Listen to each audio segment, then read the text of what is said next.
In 1637, in the Dutch Republic, a single flower bulb could buy you a house, not a metaphor, an actual house, on one of Amsterdam's finest canals. Then, in a matter of days, that same bulb became worthless. This is the story of Tulip Mania, the event historians call the world's first recorded financial bubble.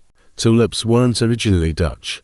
They came from the Ottoman Empire, and arrived in Western Europe in the late 1500s, when the botanist Carolus Clusius planted them in the university garden at Leiden. Almost immediately, they became a luxury obsession. The Dutch Golden Age was in full swing, new wealth from global trade, and nowhere to show it off quite like a rare, exotic flower. Certain tulips, infected with a virus nobody understood yet, grew broken, streaked, flame-like petals, no two exactly alike. Those rare patterns became status symbols for the wealthy merchant class. By the 1630s, demand had outpaced supply, and that's when the real speculation started.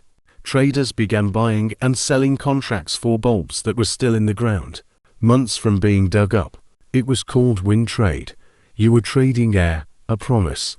A buyer would put down a small deposit, sometimes just 2.5%, in a tavern, in front of witnesses. And that was the deal. Between 1634 and early 1637, prices for some tulip varieties rose roughly 20-fold. At the center of it all was one variety, the Semper Augustus.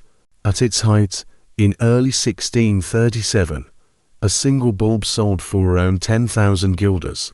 To put that in perspective, the average Dutch worker earned about 150 guilders a year.